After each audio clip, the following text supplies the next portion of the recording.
상대 연령 측정을 통해서는 암석과 지층의 선후 관계를 파악할 수는 있어요. 하지만 암석의 생성 시기나 지질학적인 사건의 발생 시기를 정확하게는 알 수는 없죠. 이렇게 정확한 생성 시기를 수치로 나타낼 수 있는 방법을 절대 연령이라고 하고요. 이 절대 연령은 방사성 동위 원소를 이용하게 돼요. 동위 원소는 같은 양성자 수를 갖기 때문에 같은 원자이지만 원자핵 속의 중성자 수가 달라서 질량수가 다른 원소의 관계를 동위 원소라고 하고요. 특히 방사성 동위 원소는 자연적으로 불안정하기 때문에 스스로가 붕괴를 해요. 그래서 방사선이라는 빛을 방출하면서 보다 안정한 원소로 변해가는 그런 원소들을 방사성 동위 원소라고 표현을 하는 거죠.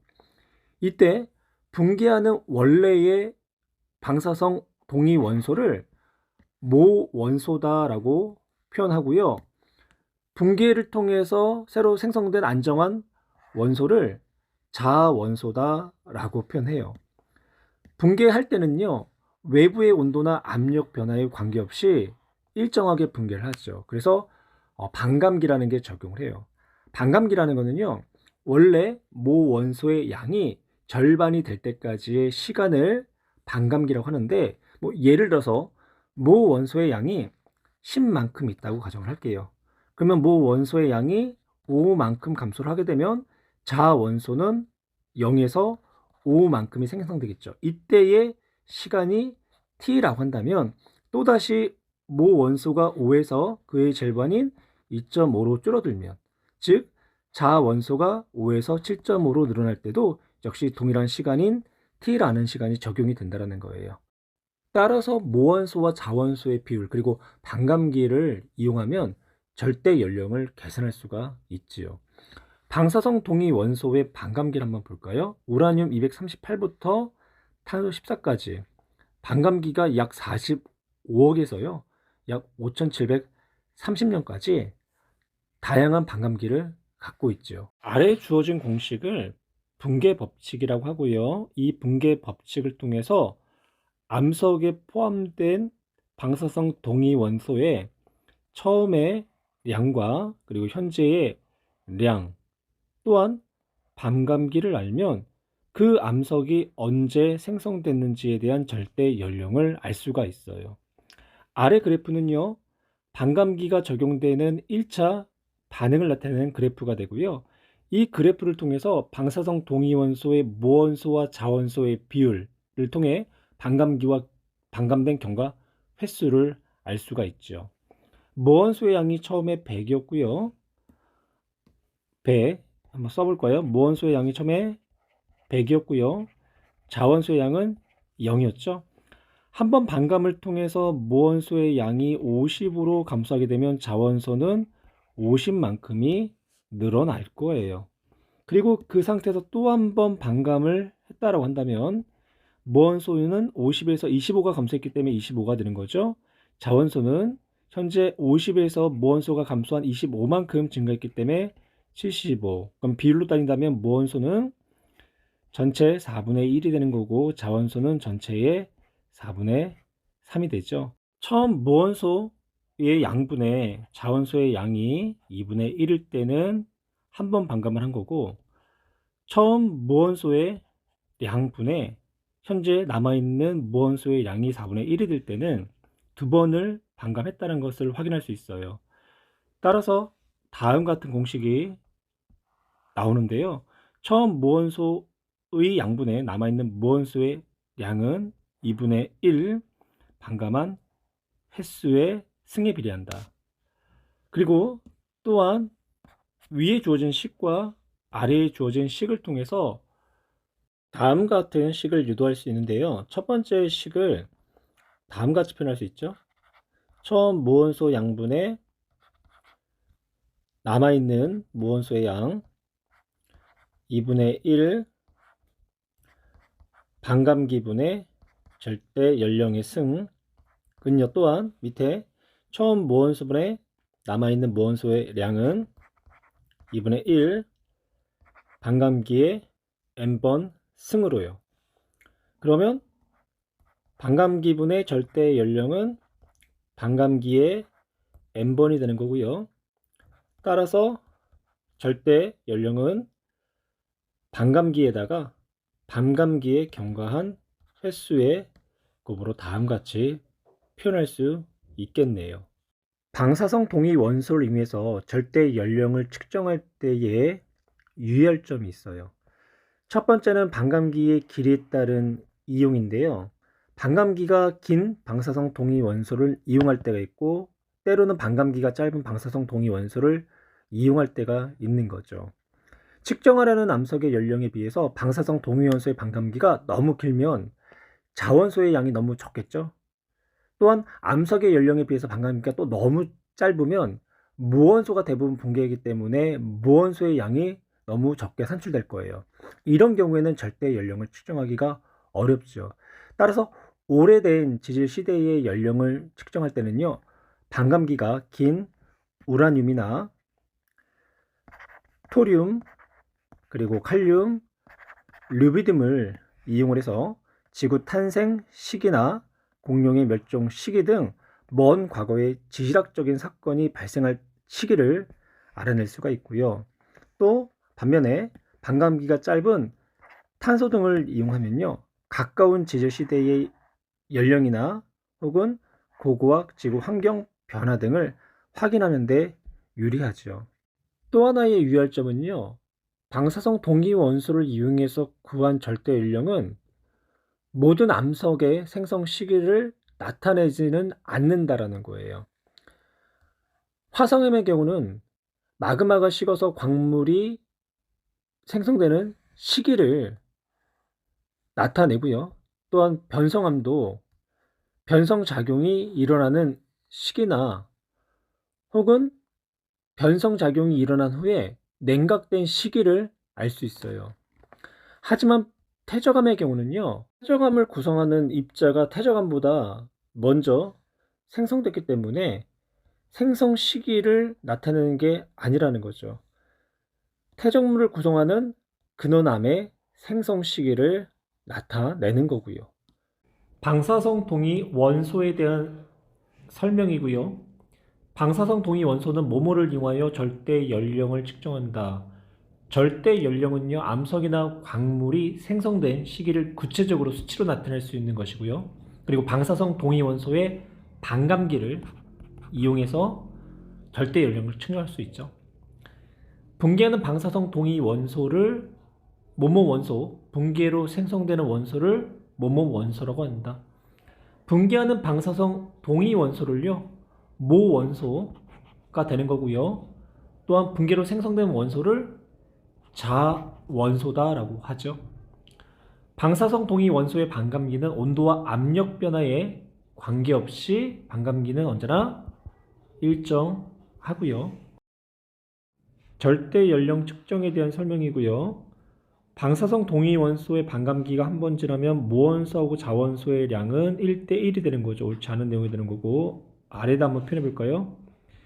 처음에 무원소의 양을 1이라고 할게요. 그러면 자원소의 양은 0이 되는 거고, 1에 반감을 하게 되면 무원소의 양은 2분의 1로 줄어들겠죠. 그에 따라서 자원소의 양은 2분의 1만큼 늘어나는 거고, 또 한 번 반감을 하면 무원소는 4분의 1로 줄어들 거고요. 자원소는 4분의 3의 양이 될 거예요. 또 한 번 반감할까요?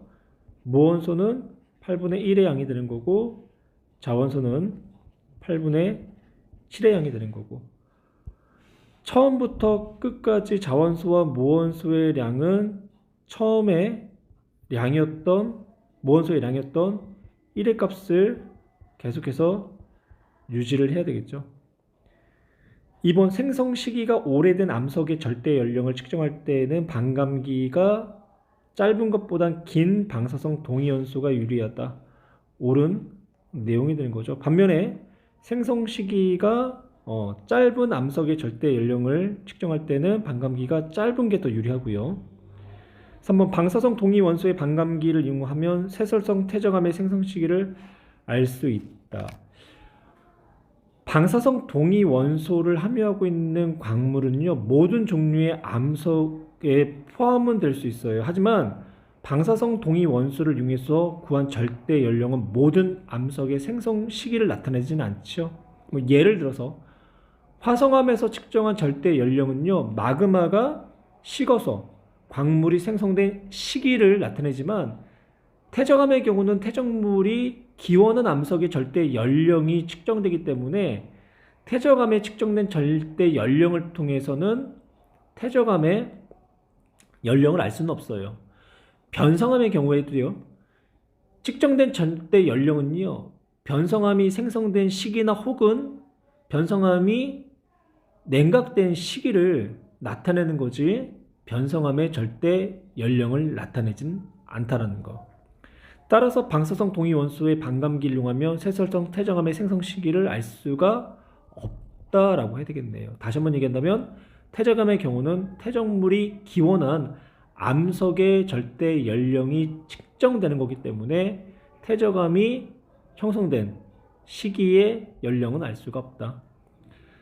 방사성 동위 원소의 반감기를 이용하여 측정한 화성암의 절대 연령은 화성암을 이루는 광물이 정출된 시기를 나타낸다. 예, 옳은 내용이 되는 거죠. 그래서 화성암에서 측정한 절대 연령은 마그마가 식어서 광물이 생성된 시기, 즉 정출된 시기를 알 수가 있다. 어떤 암석 속에 들어있는 방사성 동위 원소의 반감기가 두 번이라면 암석의 나이는 얼마인지 쓰시오. 이때 반감기가 라지 t로 표현했고요. 두 번의 반감기가 진행됐기 때문에 암석의 나이는 반감기 곱하기 2, 즉 암석의 나이는 2t가 되는 거죠. 어떤 암석 속에 들어있는 방사성 동위원소의 시간에 따른 변화량을 나타냈고요. 모원수가 1에서 0.5가 되는데 걸린 시간 2, 즉 반감기가 2형년이 되는 거죠. 이 방사성 동위 원소의 반감기는 2형년이 되는 거고요. 반감기가 두 번 지나면 방사성 동위 원소의 양은 처음과 비교하여 얼마로 감소한지 쓰시오. 다시 한번 표현해 볼까요? 모원소의 양이 1이었어요. 한 번 반감을 하게 되면 2분의 1이 되는 거고 또 한 번 반감하면 4분의 1, 또 한 번 반감하면 8분의 1이 되죠. 반면에 자원소는 처음에 0, 그 다음에 2분의 1, 그 다음에 4분의 3, 그 다음에는 8분의 7. 그래서 모원소하고 자원소의 양의 합은 처음 모원소의 양인 값과 동일한 값을 나타내는 거고요. 따라서 반감기가 두 번 지나면 방사성 동위원소의 양은 처음에 4분의 1이다 라고 표현 가능하겠네요. 3번 현재 이 암석 속에 남아있는 방사성 동위원소의 양이 0.125. 그러면 처음에 8분의 1만큼에 해당하는 거죠. 그러면 한 번, 두 번, 세 번의 반감기를 거쳤기 때문에 이때의 암석의 나이는 세 번의 반감기 3 곱하기 t, 즉 6억년이 되겠네요. 어느 암석에 들어있는 두 방사성 동위원소의 반감기를 나타냈고요. 가는 반감기가 21억, 나는 반감기가 7억년이고요. 이 암석의 가 방사성 동위원소의 모원소와 자원소의 비율이 1대1이 되었다. 즉 한 번 반감했죠. 그러면 이 암석의 나이는 21억 년이 되는 거고요. 이 암석에 들어있는 나 방사성 동위원소의 모원소와 자원소의 비율을 쓰시오. 이 암석에 들어있는 나 가에서 한 번 반감, 즉 21억 년의 시간이 흘렀기 때문에 나의 경우는요. 반감기가 7억, 그러면 곱하기 3, 세 번의 반감기를 거친 거죠. 세 번의 반감기를 거쳤으면 모원소의 양은 현재의 8분의 1이 되는 거고요. 그리고 자원소는 8분의 7의 양을 나타내겠죠. 따라서 모원소와 자원소의 비율은 1대 7이 된다. 가는 어느 지역의 지질 단면도 나는 방사성 동위원소 X하고 Y의 붕괴 곡선을 나타냈고요. 단 화성암 P에 포함된 X는 처음 양의 50, 화성암 Q에 포함된 Y의 양은 처음에 80%를 차지하고 있대요. 그러면 X가 50% 처음에 대해서 반감기인 거죠. 그래서 반감기는 1억 년이 되는 거고요. Y는 처음에 80%, 그럼 이 정도 위치가 되겠죠. 그럼 그때의 시간은요. 0.5 6억 년이 되겠고요. 그리고 Y의 반감기는 2억 년 되겠죠. 오른쪽 1번 문제부터 볼까요? 가 지역에서 지층의 생성 순서를 볼까요? 처음 순서 A가 퇴적됐고요. 그리고 나서 B가 그 위에 퇴적이 된 후 화성암 P가 관입을 했죠. 그리고 C가 퇴적되기 전에 부정합이 있었고요. 부정합 이후에 C, D 순서로 퇴적됐고 그리고 나서 Q 화성암이 관입을 했네요. 그리고 이 지층이 생성되기 전에 또 한 번의 부정합이 나타났고요. 그리고 이 퇴적층이 쌓이게 됐어요. 가와 나에 대한 설명. 가에서 화성암 P와 Q가 관입 후 각각 침식작용을 받았죠. P가 관입하고 나서 부정압면이 형성됐고요. 그리고 Q가 관입하고 나서도 부정압면이 형성됐어요. 즉 침식작용을 받았다. 나에서 X와 Y의 반감기 중 Y가 더 길지요. X의 반감기는 1억이 되고요. Y의 반감기는 2억이었어요. 그래서 길다. 화성암 P의 절대 연령은 화성암에 포함된 X의 양이 처음에 50%이기 때문에 한 번 반감한 1억 년이 되는 거고요. 지층 C와 D의 절대 연령을 옳게 나타낸 거. 지층 C와 D는요. 화성암 P와 Q 사이에 놓여져 있죠. 화성암 P는 절대 연령이 1억이었고요. Q는 0.6억이었어요. 따라서 0.6억에서 1억 년 사이에 절대 연령을 나타내겠네요. 나에서 Y의 반감기는 2억 년이다. 예, 옳은 내용이 되는 거고요. 2억 년 된 암석 속의 방사성 동위원소 X의 양은 생성 당시에 50%가 남았다. 반감기가 1억이었죠. 그러면 두 번의 반감기를 거치면 무원소의 양은 처음에 4분의 1, 25%가 남아야 되겠죠. 3번 1억 년 전에서 0.6억 년 전 기간 동안 이 지역은 융기 침광 작용을 받았다. 화성암이 P와 Q의 관이밤이 형성된 그 사이에 한 번의 부정합이 있었죠. 한 번의 부정합이 있었다는 것은 이때 융기와 침강 작용을 받았다는 이야기가 되는 거고요. 화성암 P에 포함되어 있는 방사성 동위원소 X의 무원소와 자원소의 비율.